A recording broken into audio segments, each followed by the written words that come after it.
Salut à tous ceux qui n'ont pas changé de calbut aujourd'hui, qui sont en train de le retourner face après face, dump après dump.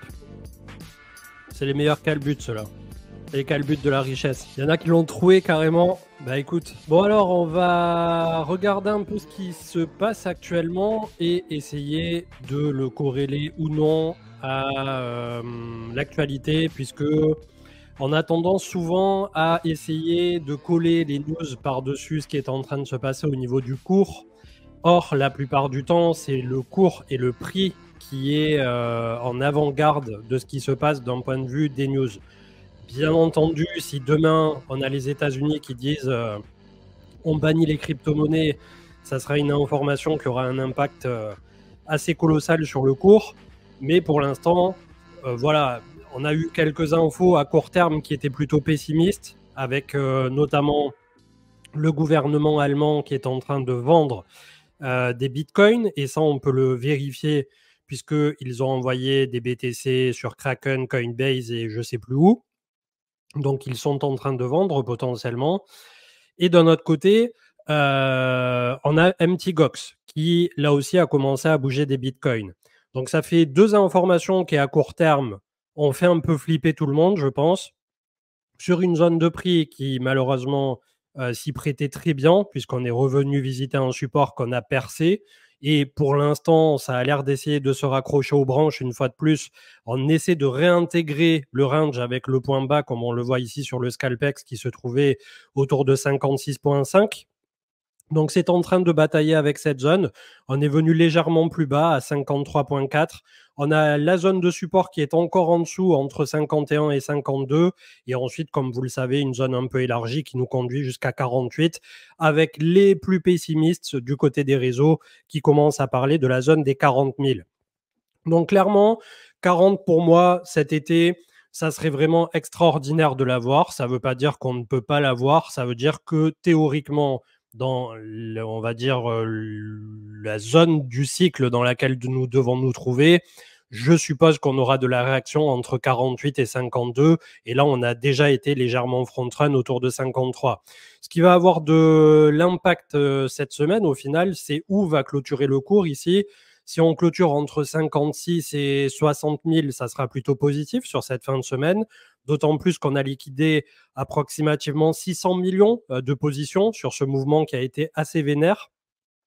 On regardera dans un instant au niveau de l'analyse technique sur TradingView qu'on a 4 voire 5 semaines de baisse consécutive pour le marché crypto.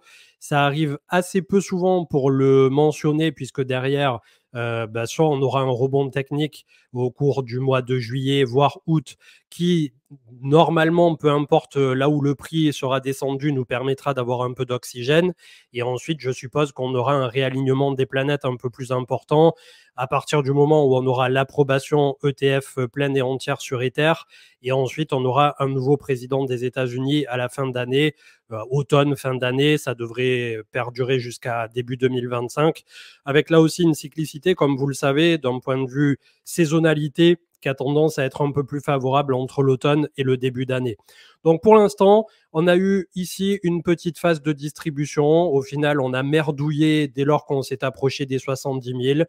On est venu chercher du 74 une fois. On a bloqué 2 fois à 72 000. Le cours revient à une certaine neutralité, tout simplement. On n'est pas en train de complètement se faire éclater. On a, d'un point de vue aussi de ce qui s'est passé du côté de MTGOX, je tiens vraiment à le préciser ce soir, tout à l'heure, des informations qui sont parues et qui sont plutôt positives, puisque on aurait à peu près 85%, mais j'ai pas encore pu vérifier si c'est ça pour tout le monde ou si c'est ça que pour quelques utilisateurs.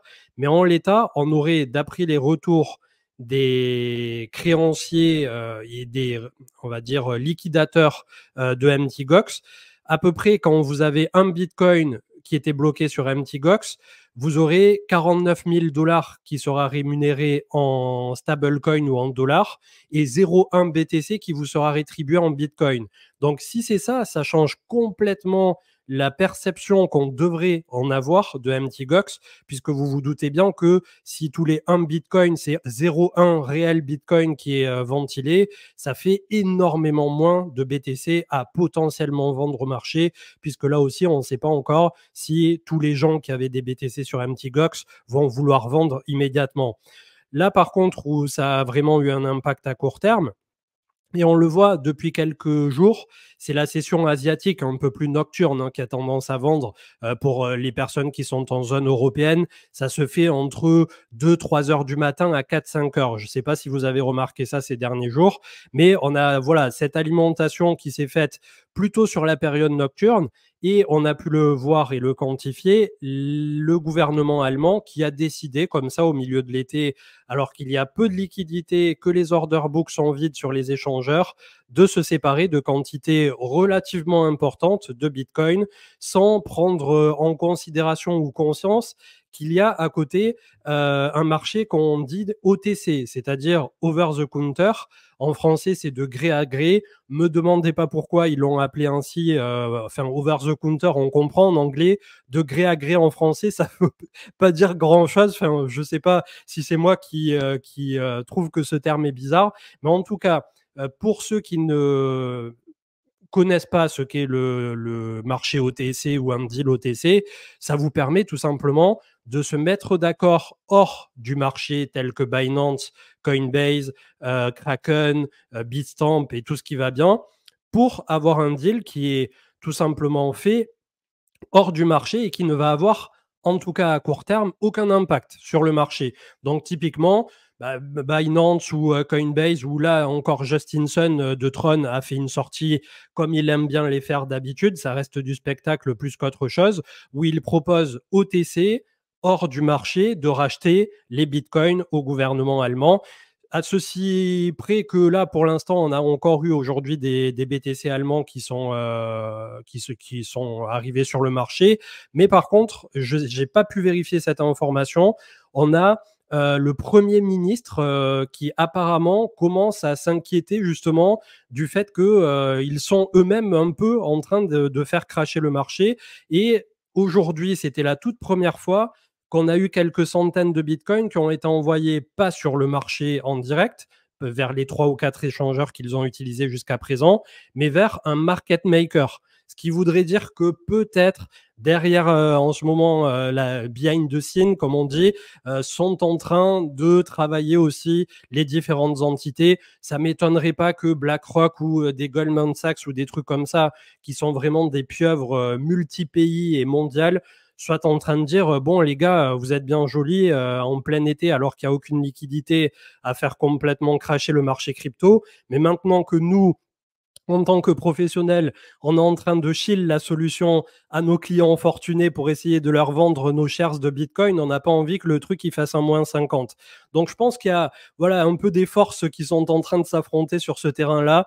Bien entendu, ça reste aussi un peu du narratif. On essaie souvent de trouver des explications à ce qui est en train de se passer d'un point de vue du cours, mais c'est quelque chose qui pour moi était tout à fait légitime là sur la période estivale, d'autant plus que, comme vous le savez, inutile de refaire l'histoire, on a eu un premier trimestre 2024 qui était assez extraordinaire. Je vais changer d'écran pour vous montrer et étayer mon propos et voir un peu ce qui se passe au niveau du cours, mais un peu plus dans le détail, puisque je pense que c'est aussi intéressant de décortiquer en post-mortem ce qui vient de se passer depuis début 2024, là où nous en sommes et là où on pourrait aller pour la suite, comme on l'espère tous, en direction des 80, 100 000 dollars et plus pour la suite. Donc, je vais partager mon petit trading view et on va regarder un peu ce qui est en train de se dérouler autour de tout ça, sachant que j'étais resté sur ce chart qui pour moi est un des charts pertinents à court terme. C'est le chart USDC-USDT / total qui permet de voir quelque part la dominance des deux principaux stablecoins par rapport au crypto total du marché. Et donc là, on a fait un beau joli W des familles sur une zone clé, une zone de support, et on vient de se faire repousser par la moyenne mobile 200 ici sur 0,08 de ce ratio. Et je l'avais partagé sur Twitter, je crois. Il y a 250 millions d'USDC qui ont été mint aujourd'hui par Circle. Donc, malgré tout, vous inquiétez pas, les professionnels, je pense qu'ils sont en train de passer à la caisse et de se faire des petits plaisirs. D'ailleurs, je suppose que tout ce qui est justement BlackRock et la bonne douzaine désormais d'autres entités qui proposent de l'Ether, du Bitcoin pardon, au spot et bientôt de l'Ether, ils doivent être super contents qu'il y ait ça qui se passe cet été. Ça permet aussi un peu de tester une première fois les convictions et de faire un benchmark de leur côté de comment se comportent leurs clients, puisqu'on a malgré tout une nouvelle clientèle qui est à la table depuis début 2024, une clientèle qui, pour la plupart, avait peut-être peu ou pas connaissance jusqu'à présent de ce qu'étaient les crypto-monnaies. Et là, pour nous qui sommes là-dedans depuis des années, quand on a connu FTX, quand on a connu Terra, UST, ou pour ceux qui étaient à l'époque de MTGOX et tout ce qui va bien entendu que là, c'est de la volatilité qui est tout à fait normale et pondérée par rapport à ce pourquoi on a l'habitude au niveau du marché crypto. À ceci près que c'est vrai que, comme le disait une personne hier, et on y répondait d'un point de vue psychologique, en fonction du moment où l'on se trouve sur le cours et de la phase que nous sommes en train de traverser, eh bien, ça a un impact qui est beaucoup plus important au niveau psychologique. Et en fait, c'est là où, alors que le cours est encore aujourd'hui à 56, allez, hier on était à quoi? À 60, 63, dans ces eaux-là, on a perdu finalement que quelques milliers de dollars. Au maximum, on a fait une amplitude de 10 000 sur la journée, mais on voit que c'est déjà en train d'essayer de regagner le support des 56, 57. En tout cas, ce qui est en train de se dérouler ici va plonger le marché dans un sentiment aussi important d'un point de vue de la peur que ce qu'il l'était au moment de FTX. Et d'ailleurs, on l'a vu, il y avait pas mal de statuts. J'ai pas été beaucoup sur Twitter aujourd'hui parce que quand il y a autant de négativité, autant vous dire que c'est pas un cadeau de lire Twitter toute la journée. Mais j'ai vu passer quelques tweets intéressants que je n'ai pas encore repartagés où on pouvait mesurer on-chain d'un point de vue liquidation, d'un point de vue sentiment et d'un point de vue de ce que les différentes cohortes sont en train de faire, des moments qui étaient similaires à ce qui s'est passé en 2022 au moment de FTX. Or, quand on regarde ici au niveau du cours, on a baissé de 10-15 000 dollars au niveau du BTC. Là, à l'époque, on avait une baisse qui était vertigineuse et un sentiment qui était horrible, mais pour à juste titre, avec quelque chose derrière qui se tenait. Là, aujourd'hui, on a finalement un MTGOX où probablement il y en a qui vont pas vendre, il y en a qui vont pas l'avoir avant plusieurs mois, voire plusieurs années à partir du début de la distribution. Il y en a qui vont avoir que des stablecoins ou des dollars. Il y en a qui vont avoir un peu de Bitcoin et de BCH, puisqu'il y a aussi du Bitcoin Cash au milieu de MTGOX, chose qui finalement n'a guère d'importance pour ceux qui sont sur Bitcoin, mais peut-être voilà pour le crypto total dans sa globalité, ça peut avoir également un petit impact. Et quand on regarde finalement tout ça, est-ce que le marché n'est pas en train de surréagir par rapport à ces deux informations sur un niveau clé qui était déjà un peu fragilisé, bien travaillé, et un M-top ici que tout le monde a vu et identifié pour dire ça y est, on repart en bear market, c'est la fin, etc. Moi, quand je regarde d'un point de vue tout à fait pragmatique, oui, là, on a la possibilité de continuer de descendre en hebdomadaire. On a le RSI qui, pour l'instant, est autour de 46-47. Donc, clairement, si on nous donnait la zone des 48 000, ça serait juste parfait au cours de l'été, d'un point de vue, en tout cas, de ce que peut offrir le chart actuellement. Ça nous permettrait de finir de purger le MACD, etc. Quand on regarde en mensuel, par contre, ce coup-ci, on voit que finalement, ce qui s'est passé en 2024, c'est quelque chose qui est que je pourrais qualifier d'anomalie. Pourquoi une anomalie? Puisqu'on on est parti beaucoup trop vite, beaucoup trop fort, au vu de ce qu'aurait dû nous offrir le rallye de pré-halving. En gros, quand on compare, et ici on manque un peu d'historique, on est sur Binance, mais ça sera amplement suffisant, le cycle de 2019, on était passé de 3 000 dollars à quasi 14 000. Ça n'a pas empêché derrière de se retrouver à nouveau à 6 000, donc moins 50, moins 60%. Je volontairement fais l'impasse sur le crack Covid, qui était une bougie en elle-même de moins 50% c'est un signe noir, c'est tout à fait imprédictible et c'est quelque chose qui se reproduira extrêmement rarement sur un marché, de même que sur le marché crypto ou sur le marché traditionnel. Donc ça, pour moi, voilà, c'est une bougie qu'on devrait effacer du chart pour y voir un peu plus clair, mais elle a bel et bien été là. Là où on va se concentrer, c'est qu'on a bien pris moins 50% sur l'été 2019.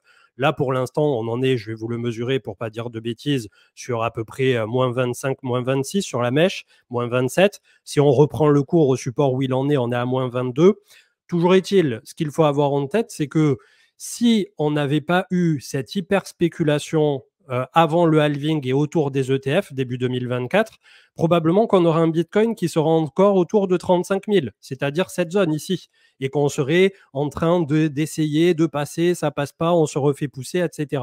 Donc, tout ce qui a été supérieur à 40 000 et dans ces eaux-là ici, a été de la surspéculation, a été alimenté par un FOMO qui a été déclenché notamment par cette arrivée des ETF spot.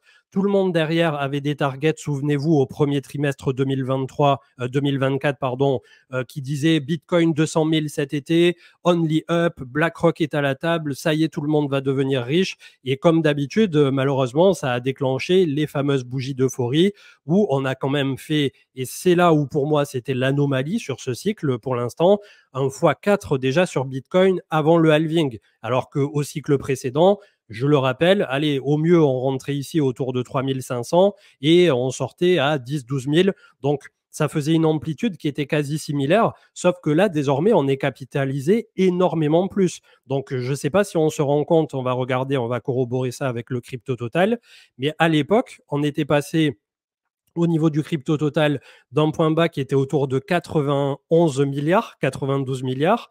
On avait eu un point haut qui était à plus 319% autour de 384 milliards. Donc, inutile de vous dire que pour passer de 90 milliards à 300 milliards, aujourd'hui, c'est ce que bouge en valorisation en une journée Nvidia, Apple, Tesla ou les trucs comme ça. En une journée, ils bougent de 100, 200, 300, 400 milliards. Donc là, c'est ce qu'on avait mis 4 mois, 5 même, de hausse au moment du printemps 2019. Toujours est-il, quand on compare à ce qui vient de se passer maintenant, combien on a imprimé sur ce rallye printanier en 2024? 272% au niveau du crypto total. Donc on est dans les clous de ce qui s'est passé en 2019, sauf que là on a fait passer le cours de 724 milliards à 2700. Ce qui est énorme. C'est en termes d'amplitude, de capitalisation, de capital à mobiliser, d'argent qui rentre sur le marché, c'est monumental la différence entre les deux cycles. Ce qui veut dire que là aussi, ça peut laisser sous-entendre qu'on est déjà sur un cycle qui est bien avancé, mais que surtout, on voit qu'on a quand même beaucoup d'argent qui a été intéressé pour rentrer sur cette classe d'actifs qui reste qualifiée de classe d'actifs à risque et qui, malgré tout, n'a pas bénéficié pour l'instant dans quelconque pivot de la Fed où on aurait eu de l'argent qui vient se répandre, de l'argent qui aujourd'hui, la plupart du temps, reste encore en dollars. Inutile de vous refaire un cours sur les taux et sur les bonds en ce moment quand ça rémunère du 4 à 5% en étant complètement safe et peu importe l'échelle de temps, 2 ans, 5 ans, 10 ans, etc. Voilà, ils sont tous bien confortablement avec leurs milliards à 5%, un peu comme ce que fait USDT, Tether. Ils impriment sans arrêt du cash. Pourquoi? Parce qu'ils sont sur des bonds et ils sont assis sur une réserve d'argent et un trésor de guerre qui est monumental, Tether.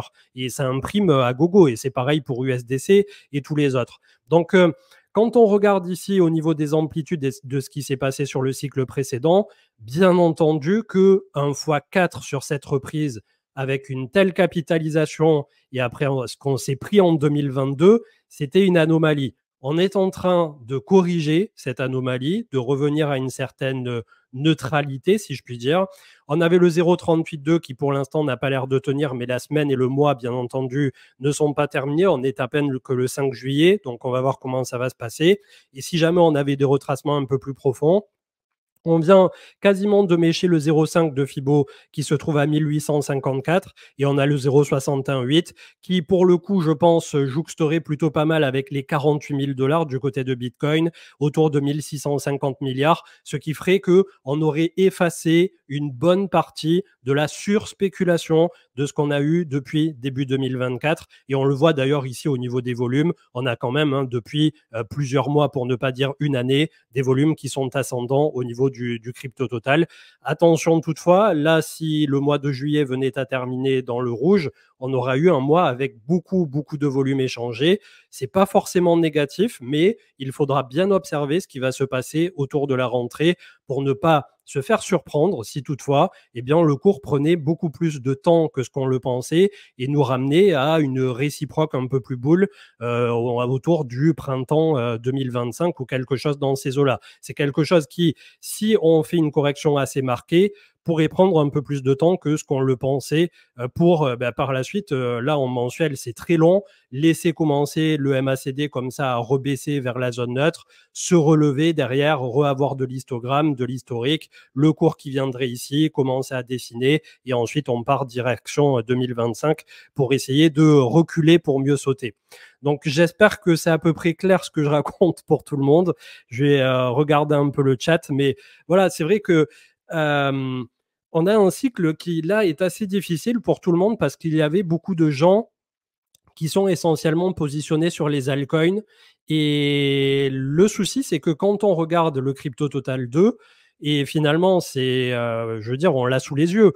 À l'époque, c'était exactement ce qu'on avait eu là. On avait eu, regardez, si on mesure de nouveau les amplitudes en mensuel, on était passé d'un Crypto Total des alts à 37 milliards. On est venu chercher 280% en pré-halving à 140 milliards. Si on regarde là ce qu'on fait les alts sur ce coup-ci, pré-halving, on a fait 200%.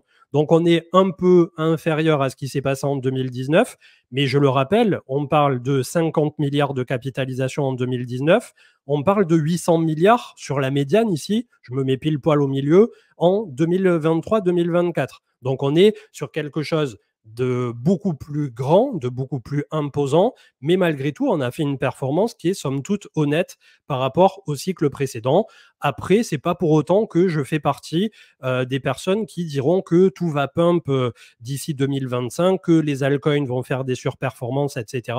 Je pense que les alts ont la capacité de franchir l'ancien ATH qui se trouve à 1710 milliards, mais je suis toujours dans l'expectative de voir si la normalité sur ce cycle ne sera pas d'essayer de faire à partir, à compter de l'ancien ATH, à peu près 1x2 pour venir chercher 3 à 4 000 milliards pour les alts. Et pour le crypto total, incluant Bitcoin, on aura un crypto total qui viendrait chercher entre 5,6 à 6 et un peu plus dans ces eaux-là avec les extensions de Fibo. Sachant que l'ancien point haut était à 3000, donc essayer de se projeter sur un x2 de l'ancien point haut pour le crypto total, ça me paraît pas être de la vente d'opium non modérée ou voilà. C'est pas, on demande pas beaucoup sur ce cycle, on demande à essayer d'avoir entre un x5 des points bas à un x10 peut-être du côté des altcoins.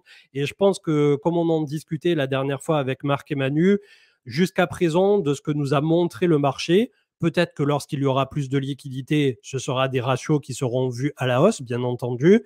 Mais déjà, quand on arrive à rentrer à 1x5, à x10, jusqu'à présent, c'était déjà plutôt pas mal par rapport à ce qu'a pu offrir le crypto dans sa la crypto dans sa globalité, mais aussi de voir que le Bitcoin et Ether qui ont été, ou peut-être même Solana, des benchmarks relativement importants pour le marché crypto, n'ont pas offert plus que ça. Je ne veux pas dire de bêtises pour Solana, donc je vais quand même aller vérifier combien on a fait sur ce cycle, mais on ne doit pas être au-delà d'un x10, je suppose, ou dans ces eaux-là, je vais quand même revérifier puisqu'il était quand même descendu beaucoup. Ouais, c'est vrai qu'il était descendu à 8 dollars.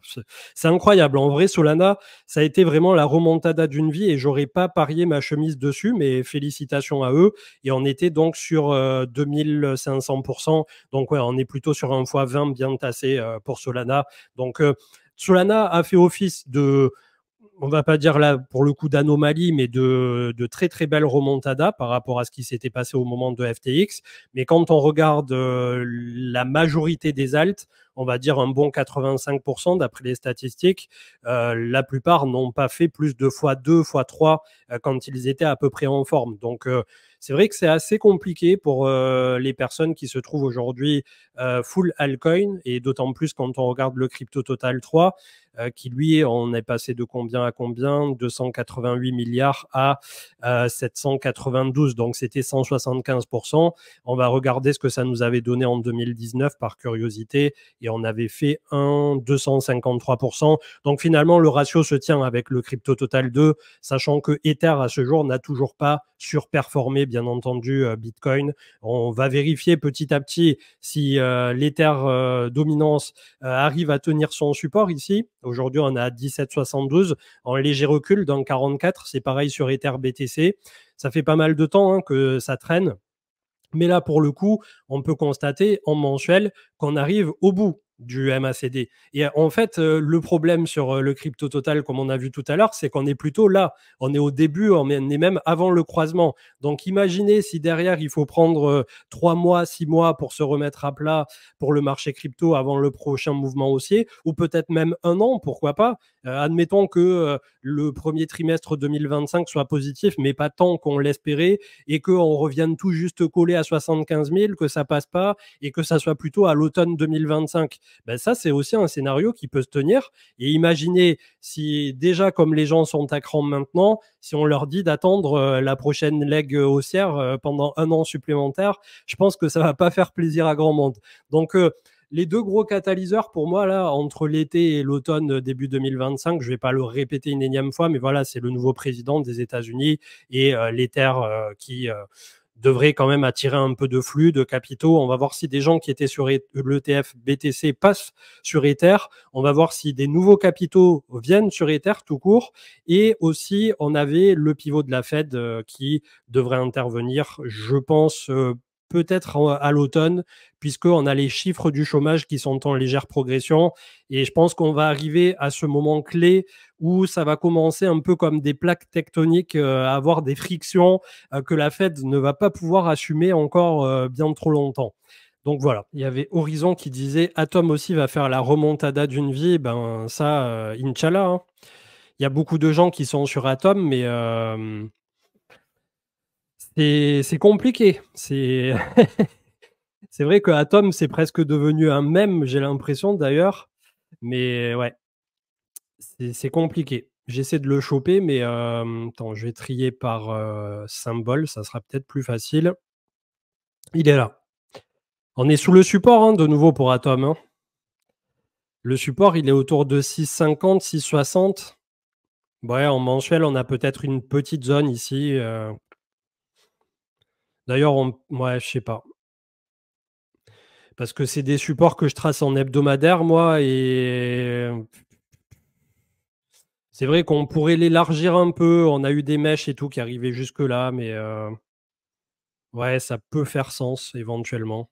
On a eu de la zone de travail en janvier 2020 et ensuite juin 2022 ici pour Atom.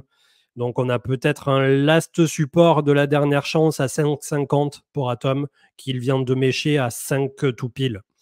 Mais voilà, on a effacé de nouveau tous les gains, voire pire, qu'on avait fait sur l'année. Là, c'est catastrophique. On prend juin 2022, on a fait plus de 100%. Et là, si tu prends même allez, de la moyenne mobile 200 récente à là, on a fait moins 65 sur Atom. Et je pense qu'il y a des alts qui ont pris encore beaucoup plus cher, puisque lui, il est quand même à peu près stable sur ses deux pattes depuis tout ce temps. Et c'est vrai qu'après Atom, c'est un dossier un peu plus difficile et complexe qu'il n'y paraît, puisqu'il y a eu beaucoup, beaucoup d'airdrops. Ce qui fait qu'il y a des gens qui, malgré tout, en n'ayant pas surperformé sur Atom, ont réussi à gagner de l'argent sur les airdrops. Donc la remontada, écoute, Inch'Allah, j'ai envie de dire. Est-ce que je connais un bridge fiable pour passer de EVM à Atom? Alors là, bonne question. Et comme je veux pas te dire de bêtises sans vérifier, là, comme ça, je ne saurais pas. J'en utilise 2-3 des bridges, mais est-ce que j'ai ne serait-ce que déjà utilisé EVM vers Atom? Je suis pas sûr. Je sais qu'il y a un ou deux bridges normalement qui font tout vers tout, mais on a Squid Router Orbiter dans le chat. Squid Router, Axelar. Il y a 2-3 personnes qui ont dit Squid. Squid Router, je l'ai vu passer plusieurs fois, donc je suppose que c'est safe, mais comme d'habitude, vérifiez bien avant d'aller bridge quoi que ce soit, et surtout que vous êtes sur le bon site pour pas vous faire pomper toutes vos précieuses crypto-monnaies. Ouais, Squid, c'est lié à Axelar, effectivement. Qu'est-ce qu'on pourrait dire de plus, mis à part que c'est la Bérésina et que... et et que c'est pas des journées qui font plaisir en tant qu'investisseur crypto, c'est clair et net. AAV qui de nouveau s'est refait pousser, moyenne mobile 20, hebdo on était à 100 $, on se retrouve de nouveau à 70, on est à 80 au moment où on fait l'émission. Qu'est-ce qu'il y a encore en gros token? Axelar, c'est même pas la peine de passer dessus, voilà. Pareil, on a quasiment tout retracé. Pourtant, c'était vraiment une très très belle remontada, Axelar, quasi 800%. Mais bon, on est plus avancé déjà sur bon nombre d'altcoins, comme ça, en termes de correction, que ce qu'on l'est sur Bitcoin. C'est ça le problème. Le problème, c'est si Bitcoin va jusqu'à 48 000, où vont finir ces alts? On revient clairement sur les points bas de 2022-2023. Biconomy, pareil, ça s'était bien relancé, on se fait éclater. Le BNB, ça tiendra forcément un peu mieux. On vient de mécher le 0,5 de Fibo à 455 $ tout pile. Peut-être une zone intéressante. Après, le 0,618, ici, si on arrivait à l'avoir à 390, c'est vraiment pas mal parce qu'on n'est pas loin de la zone de range de sortie à 352. Toutes les moyennes mobiles sont en train de coller ici pour BNB. Donc clairement, voilà, c'est un des très bons candidats pour le cycle. Je reste toujours sur mon postulat que je ne le mettrai pas dans un top 3 pour du très long terme du fait que c'est un token de plateforme, mais c'est un des plus robustes et des plus solides et qui ne s'est pas complètement fait éclater lors du bear market. Donc c'est quelque chose d'important aussi à observer. Je regarde s'il y a des trucs, j'ai pas du tout screené aujourd'hui, donc je le découvre en même temps que vous. Immutable X qui perd son support, 1,43 $. On a méché à 1,15, presque le 0,786. Bon, ça efface pas l'intégralité des gains, mais quand on perd quand même du top moins 70%, ça méga pique le cul, c'est horrible. Injective qui défend le support des 20 $. Et pareil, on arrive plutôt sur une fin de correction, mais il faudra quelques semaines et surtout que le Bitcoin ne fasse pas une jambe baissière supplémentaire. Le Lido Token, 1,60, qui est attaqué par corollaire par la SEC pour tout ce qui est staking, MetaMask, Rocket Pool, etc. Ça a l'air d'être plus du bruit qu'autre chose, mais on est revenu à 1,40, qui était le point bas d'août 2023 pour le Lido Token. Voilà. On a Chainlink qui est venu toucher le 0,618, plutôt intéressant pour le coup. On a méché en dessous à 11 $. Donc, ça repasse au-dessus pour l'instant. On va voir comment ça va se comporter. Chainlink qui, pour le coup, vous avez été énormément à choisir justement à mettre dans le top 3 aux côtés de Bitcoin et Ether si vous deviez posséder un token pour du long terme. Donc honnêtement, je ne sais pas quoi en penser. Je ne sais même pas si j'aurais mis Link perso dans le top 3 pour le conserver pour du long terme. Et d'ailleurs, si aujourd'hui je devais choisir, vu que j'étais pas rentré sur Solana tôt, sur la fin du bear market, puisque je pensais que Solana se ferait emporter par tout ce qui s'était passé par Alameda et FTX. Donc, c'était clairement pas un pari que j'étais prêt à prendre, Solana, à ce moment-là. Aujourd'hui, au vu de tout ce qu'il y a autour, et si en plus il y a un ETF spot sur Solana, bien entendu que ça rebat les cartes et que ça en fait un actif qui devient bien plus attractif et bien plus sexy d'un point de vue spéculatif, tant que d'un point de vue fondamental, qui a continué à bien se développer sur ce bear. Donc c'est quand on arrive à cumuler comme ça les deux, où en général on voit un peu de positif derrière se dérouler. Toujours est-il pour Chainlink, si je devais choisir entre Solana et Chainlink pour mettre en troisième position, c'est vrai que je me poserais quand même pas mal de questions. Chainlink a pour lui l'excellent fondamental, l'historique, mais une action de prix parfois un peu décevante. Solana a moins d'historique, plus de controverses, mais une action de prix qui sur cette reprise était rocambolesque. Donc je sais pas, c'est assez compliqué et on manque dans tous les cas pour Solana, je pense, encore de 1-2 ans pour continuer de voir là où ils vont, tout simplement. Et souvenez-vous, par exemple, je vois que j'ai Matic ici au niveau de la liste. Bah, j'avais clairement mis Matic, je crois, dans mon top 3 ou mon top 5 pour les 2 années à venir quand on était en bear market, parce que à ce moment précis, c'était un des layers 2 les plus prometteurs et ils le sont toujours. Mais d'un point de vue spéculatif, ça s'est relevé décevant. La team n'a pas été la plus extraordinaire sur la sortie du bear market, et on a un truc comme ça qui pour l'instant est dans un grand range certes, mais se montre un peu décevant d'un point de vue spéculatif. Donc le point là où je veux en venir finalement, c'est que vraiment de 1 an en 2 ans sur le marché crypto, on peut avoir vraiment, alors qu'on avait de très bonnes convictions sur un token, des changements assez profonds d'un point de vue de la team, du développement. Est-ce que le marché paye le projet ou est-ce qu'il le trouve trop capitalisé? Et voilà, les Layer 2, il y en a tellement eu qui ont pop avec des valorisations complètement déglinguées, etc., que malheureusement, petit à petit, on a eu un désintérêt aussi autour de ça. Au rayon des tokens qui sont un peu plus porteurs et soutenus par le marché, on a NIR Protocol qui est venu chercher le 0,618 tout pile aujourd'hui autour de 4 dollars. On est de retour autour de la zone clé du 0,5 à 4,43. Donc là, une fois de plus, ça défend pour NIR et on voit qu'on a quand même pas mal de volumes qui sont exécutés. Encore un peu haut en MACD, j'aurais aimé voir les premiers histogrammes de décélération. Donc pour du DCA, pour du long terme, c'est peut-être une zone qui n'est pas si dégueulasse que ça, mais je ne sais pas ce que ça donnera ensuite. On avait Render aussi qui était loin d'être dégueu, 0,618 qui vient d'être quasi méché à 5,70 $. Moyenne mobile 50 hebdo juste en dessous.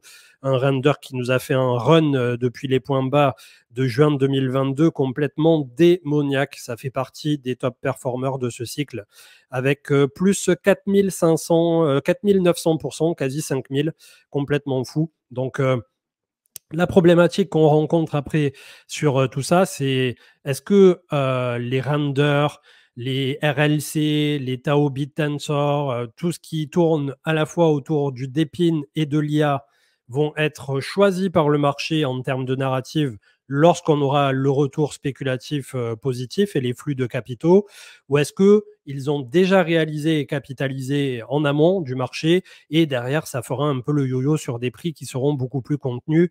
Voilà, c'est la question que vous devriez vous poser en tant qu'investisseur avisé. Après, je vois voilà, que j'ai quelques autres trucs. Tiens, on va prendre Celestia, par exemple, pour étayer le propos des lancements. Et on voit qu'on était parti, bon, c'était le premier prix pris sur OKX au marché. On était autour du dollar symbolique pour Celestia. On est venu à 21 dollars et là, on a méché tout à l'heure 4 dollars. Alors que à un moment, je me souviens, il y avait des gens qui proposaient des deals OTC pour Celestia quand ça avait déjà bien baissé ici, entre 8 et 10 dollars. Il y avait énormément de gens qui étaient intéressés pour acheter Celestia à 8-10 balles hors marché. Et là, on revient en visite du 4 dollars. Donc vraiment, c'est tous ces trucs qui ont été surcapitalisés. Je suis pas sûr que ça ait fait que du bien au marché crypto. Ça a permis certes de faire tourner la roue de la fortune et de faire tourner un peu le casino, mais on sent que une fois que le casino a bien tourné, eh bien, on revient aux fondamentaux que sont Bitcoin, Ether, et à ce jour, on peut constater que ça continue de faire exactement ce que ça a toujours fait. Là où c'est le plus drôle, c'est que finalement, comme on vient de le voir, bon nombre d'altcoins se sont complètement fait éclater. Peut-être pas tous, mais une bonne majorité, alors que Bitcoin, en tant que tel, n'a perdu que de mèche à mèche, quand on mesure comme ça, moins 25, moins 28%. Et là, on est de retour à moins 24. Donc, moins 24%, on arrive à des moins 70 bien tassés du côté des alts. Voilà, c'est quand même, en termes de ratio, on peut mesurer à cet effet que être exposé uniquement sur les altcoins, c'est être exposé, oui, à des plus 500%, mais à des redescentes qui, en quelques jours, quelques semaines, vous reprennent du moins 70%. Et ça, je veux dire, c'est assez complexe à considérer au début en tant que débutant ou en tant que personne qui viennent avec peu de capitaux, ce que je peux concevoir sur le marché crypto, et qui malheureusement se font appâter un peu par l'appât du gain et ne mesurent pas aussi la chance parfois qu'ils ont de faire x3, x5, x10. Et j'en reviens toujours à cette phrase qu'on m'avait prononcée à l'automne 2021, où il y avait quelqu'un qui se plaignait d'avoir fait x15 sur son bag et qui m'a dit texto: non, mais tu racontes que de la merde, le bull run n'a pas démarré, j'ai fait x15. Donc voilà, à partir de là, je m'étais dit, bon, je pense qu'il est temps de prendre des gros profits. Et finalement, c'est ce que j'avais fait.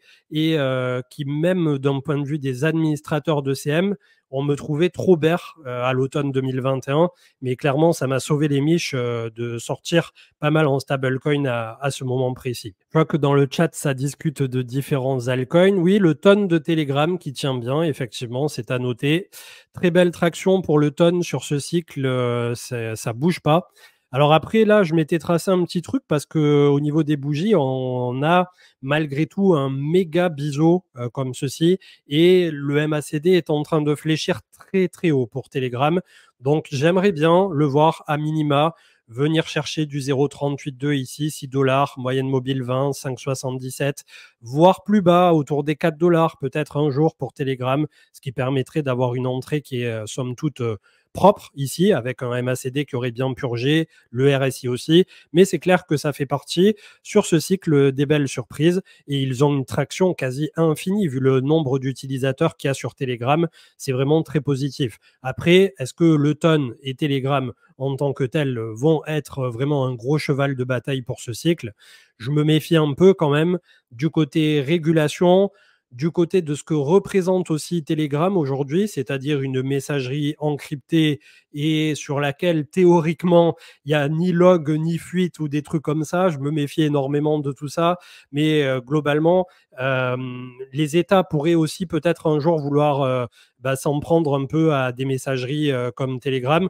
Je fais un peu de dystopie là quand je parle de ça, puisque j'ai la sensation, quand on regarde ce qui se passe d'un point de vue surveillance mondiale et même à notre niveau européen, que petit à petit, les mailles du filet sont en train de se resserrer sur la surveillance de masse et des réseaux et de tout, de l'argent. On le voit au niveau des cryptos, c'était peut-être nécessaire la régulation telle qu'elle va l'être aujourd'hui et Mika et tout ce qui va bien. Mais quand on a des trucs où faut déclarer de wallet à wallet qui est monsieur A, monsieur B, pour 100 balles, pour 1000 balles, tu vas à la banque, on va te demander pour 1000 balles en liquide ce que tu vas faire de ton argent, sinon on ne te le donne pas. Voilà, je pense qu'il y a quand même quelques petits soucis à l'horizon qui sont en train de se mettre en place tout simplement. Donc, de même qu'aujourd'hui, on continue pour certaines personnes d'utiliser Monero et on le voit, son cours se maintient plutôt pas mal. C'est plus le côté privacy exacerbé qui me fait un peu peur pour Telegram et une fois de plus, on va dire la collusion entre les deux blocs, les États-Unis, la Russie et voilà, c'est plus ça. Après, d'un point de vue purement blockchain et technique et action de prix, oui, c'est plutôt sexy, Ton et Telegram. Et voilà. Bon, je vois qu'il y a une ou deux personnes qui disent IGLD dans le chat. On ne va pas renier nos bons vieux frérots de IGLD, si je le retrouve d'ailleurs. Pourquoi je ne l'ai pas dans ma liste de... il s'est auto-exclu, le pauvre IGLD. Non, je dois l'avoir ailleurs, c'est pas possible. Alt face à Bitcoin, peut-être? Oui, il est là. J'ai IGLD dollar qui a sauté, mais c'est pour la bonne cause. Regardez, il est en train de défendre son point bas comme un diable face au Bitcoin. Et c'est ça qu'on veut voir. Je vais quand même le rajouter face au dollar. Je ne sais pas pourquoi il n'y est pas d'ailleurs, puisque ça fait partie des tokens que je continue à surveiller. Alors, IGLD USDT Binance, l'IGLD du Seigneur. On va le remonter dans la liste et on va le mettre ici. Tac. Donc déjà, ce que je disais à l'instant, c'est pas un troll. On a un support très long terme qui est défendu par IGLD. Et d'ailleurs, depuis 2 semaines, alors que le marché est en train de crever, on a plus 40% sur IGLD face à Bitcoin. Et on a beaucoup de gens qui continuent à se moquer, d'ailleurs, sur les réseaux sociaux de IGLD. Mais ouais, c'est pas si dégueu que ça en a l'air. On a déjà bien purgé. L'histogramme MACD est à plat. Autour de la zone neutre, légèrement en dessous. Et on a un prix qui a défendu 25, 26. Bon, c'est pas, pour l'instant, d'un point de vue spéculatif, l'action de prix du siècle, clairement pas. Mais je pense que ça vaut le coup de laisser à Elrond et ce qui se développe dessus ce cycle. Pas le bénéfice du doute parce qu'au cycle précédent, ça a quand même rendu des gens excessivement riches. Et Elrond, pour ceux qui ont su prendre leur profit. Il y a également une communauté qui est extrêmement engagée. Il y a de la technique derrière, de la techno. Il y a eu beaucoup de marketing et ça leur a été reproché. Là, aujourd'hui, ils sont attendus au tournant et j'espère bien entendu que tout ce qu'ils ont mis en place ces derniers trimestres va finir par payer. Et quand on dit payer, c'est d'un point de vue technologique, mais aussi d'un point de vue du cours et de tous ceux qui soutiennent. Après, bien entendu, Voilà, on ne fait pas des miracles par rapport à la zone de turbulence que nous sommes en train de traverser. Je veux dire, il y a probablement 99% d'autres tokens et coins sur lesquels on peut taper en simultané de IGLD. Donc, c'est plus devenu aussi un troll des réseaux sociaux, IGLD, de tout le temps de taper sur le même. Mais globalement, voilà, quand on regarde un peu comment c'est en train de se passer et l'extrême performance qu'il a fait au dernier cycle, il a pris moins 96%, comme bon nombre d'autres altcoins et comme au cycle précédent, et il avait repris 260, ce qui était un peu décevant sur la remontada et la reprise, mais qui pour l'instant permet de continuer de poser des bases qui, je l'espère, seront solides pour la suite pour IGLD. Oui, c'est multivers X maintenant, plus elle ronde. Effectivement, je me fais corriger. On me dit Caspa, et on va jeter un coup d'œil à Caspa, je ne sais pas si je l'ai dans ma liste. J'avais fait un énorme tri récemment dans la liste parce que j'étais arrivé au maximum de ce que permet TradingView en altcoin, donc c'est pour vous dire. Et au final, je les surveille jamais, donc ça a aucun sens de faire ça, d'avoir une liste juste pour avoir une liste. Caspa, je suppose que KuCoin, ils ont quand même un peu d'historique. Oui, eh ben, c'est bien soutenu aussi, hein, Caspa, effectivement. Effectivement, après, on vient d'un point bas à 0,011 et ouais, 1500%. Bon, 1500%, franchement, c'est déjà une très belle performance, mais c'est pas un truc qui serait pour moi rédhibitoire complètement. Enfin, en l'état perso, j'y rentrerai pas là immédiatement, mais c'est vrai que c'est un cours qui est bien soutenu et qui est plutôt propre au niveau de ce qu'il propose. Après, comme je maîtrise pas le fondamental de Caspar, je crois que c'était Monsieur TK qui en a beaucoup parlé d'ailleurs. Je veux pas me prononcer dessus, mais l'action de prix est plutôt propre, c'est vrai. C'est vrai, c'est vrai. Petite analyse du WIF, non, ça ira. Si je commence à analyser les mêmes coins, on n'est pas sorti du sable. Les mêmes coins, honnêtement, plutôt que d'aller vous faire mal sur les trucs Twitter qui en sortent 2000 par jour et que c'est littéralement du casino, maintenant vous avez des indices Memecoin qui prennent les 5-6 plus grosses capitalisations Memecoin et qui vous permettent d'investir en une seule fois. Donc, pour ceux qui voudraient absolument venir s'exposer au Memecoin, ben, vous avez cette solution de facilité peut-être de plutôt que d'aller chercher est-ce que X ou Y va faire une tête de chien, un rocher ou une couille de loup, ben voilà, vous avez des indices qui directement répliquent les 5-6 plus gros. Et si vous croyez en les mêmes coins ou que vous voulez le petit paprika piquant sur le Tenders, eh ben, ça peut être le truc qui amène justement la volatilité dans votre portefeuille. Mais quand on voit aujourd'hui la dinguerie que c'est sur les altcoins, niveau volatilité, je suis pas sûr qu'on a envie de remettre de la volatilité par-dessus de la volatilité. Après, c'est sûr que si j'avais que 100 balles aujourd'hui en arrivant au marché crypto, peut-être que j'irais sur des têtes de chien. C'est vrai. Mais là, en l'état, bof. J'essaie vraiment de développer mon patrimoine, puisqu'on parle de capital, mais c'est aussi un patrimoine derrière. C'est d'essayer de petit à petit sortir aussi un peu du marché crypto et faire en sorte que quand votre capital total bouge, il fluctue de moins en moins. Alors ça va être vrai à la hausse, mais il faut que ça soit vrai aussi à la baisse. Et ça, c'est quelque chose que je vais essayer de plus en plus d'aborder en termes de sujet, d'essayer de minimiser les drawdowns les plus importants sur votre portefeuille. Avax, ça dit quoi Je vais te dire, parce que c'est pas dégueu Avax en vrai. Avax, on est venu très bas ici. On est venu chercher les points de juin 2021, 8-9 dollars. On a eu une très très belle remontée. Donc, ça faisait partie des bons candidats de ce pré-cycle, 660. Enfin, je dis pré-cycle, mais à mon avis, on est déjà bien à la moitié, bien tassé. Et si tant est que, effectivement, le cycle n'est pas fini, je ne pense toujours pas, mais je ne veux pas m'avancer là-dessus parce que derrière, on connaît la musique. En tout cas, on a méché la moyenne mobile 100 ici en rouge autour de 22 dollars. C'est un gros support long terme, les 20 à 23. pour AVAX. Et quand on regarde, si on fait un petit Fibo du dernier mouvement, je pense qu'on est venu chercher un Fibo très certainement et on est venu pas loin du 0,78,6. Donc ça fait quand même une baisse qui est bien marquée pour Avalanche, moins 67. Ça fait partie des alts qui, du fait qu'ils avaient poussé un peu plus que le reste du marché, ils se prennent une tannée un peu plus importante également. Au niveau de la correction, le MACD est en train d'alterner histogramme blanc, c'est-à-dire vraiment des bougies d'accélération, et histogramme gris qui décélèrent. On va attendre encore un peu d'essayer de poser ici potentiellement un bottom autour de 22. Le MACD qui, comme je l'avais déjà tracé sur l'émission précédente, pourrait croiser autour de la zone neutre ou légèrement en dessous. Et ensuite, voilà, on aura un automne, je suppose, un peu plus heureux pour AVAX.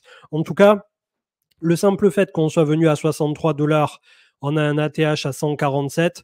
Je ne sais pas si on reverra l'ATH en termes de capitalisation pour AVAX, mais les alts comme ça qui ont connu de l'intérêt, du volume et de la reprise soutenue entre fin 2023 et début 2024, c'est clairement ce qu'on recherche actuellement.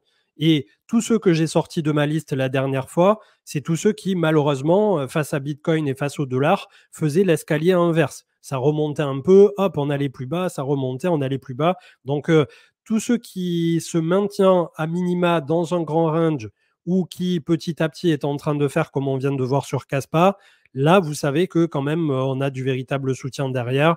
Et d'autant plus si ça ne se casse pas méga la gueule quand il y a des gros retracements comme on vient de l'avoir. On va jeter un petit coup d'œil pour clôturer l'heure ensemble au niveau du marché US qui continue d'empiler des bougies vertes. Lui, il s'en bat les couilles. Le Nasdaq qui nous fait un dildo de nouveau des enfers, 20 360. On est suracheté as fuck en hebdo. D'ailleurs, ça vaut le coup de regarder en mensuel pour le coup. Ouais, on n'est pas si haut par rapport à des points hauts précédents.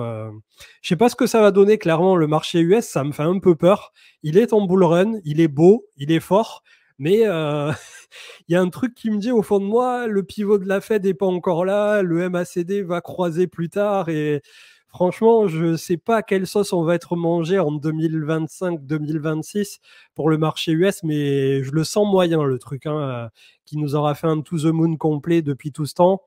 Voilà, après, c'est peut-être aussi un peu l'expérience crypto traumatisée qui parle, d'avoir des cours comme ça qui sont trop beaux pour être vrais, et peut-être qu'on a tendance à trop se mettre des freins. Mais ouais, c'est vrai que Nasdaq et SP500, trop beau pour être vrai. Je pense que c'est la bonne phrase.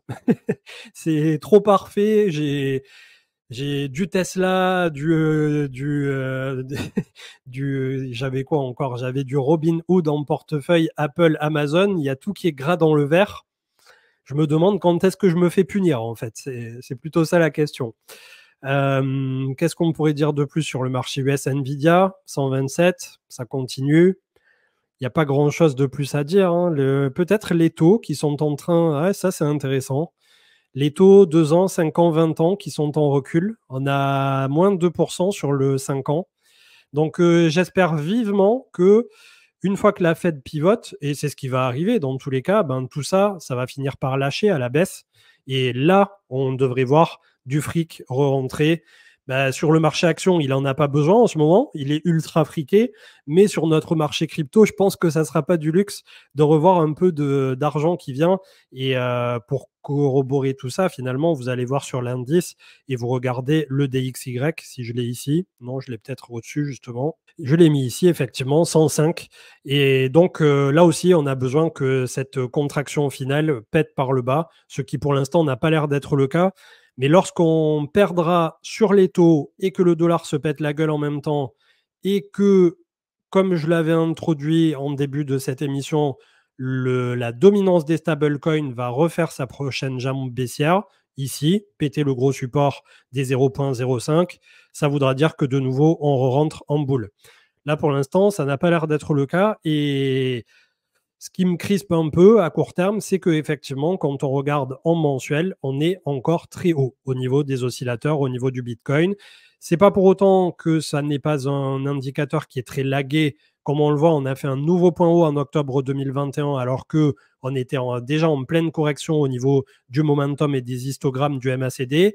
Mais voilà, si on nous donne les fameux 100 000 dollars entre l'automne et le Q1 2025, je pense qu'il ne faudra pas non plus chercher trop à jouer au héros, mis à part si d'un seul coup Donald Trump disait tous les mois, le gouvernement des États-Unis achète 100 millions de dollars en BTC. Là, bien entendu, ça changerait plein de choses, bien entendu. Donc, je vais répondre à une ou deux questions vite fait pour clôturer tout ça. Et c'est vrai que j'ai pas passé Coinbase, mais il a très très bien tenu. Il a pris que moins 1 ou moins 2% là sur la baisse. Donc, franchement, c'est à noter aussi. Désolé, j'ai pas passé Coinbase, mais oui, il est propre. Et on a un support autour de 220-225 dollars de souvenirs. Donc, ça se passe plutôt pas mal. Ça fait partie des actions américaines que j'ai en portefeuille, aux côtés de celles que j'ai citées tout à l'heure et de quelques minières comme Marathon et Riot. Ça n'est toujours pas du conseil en investissement et j'espère, comme vous tous, qu'on aura les 6 à 12 prochains mois qui seront un peu plus heureux que cette saisonnalité estivale qui a tendance à être dégueulasse et qui, une fois de plus, on me trollait un peu il y a 15 jours le lundi lors du live en me disant le sell in May and go away cette année c'était de la merde. Eh ben pas tant que ça.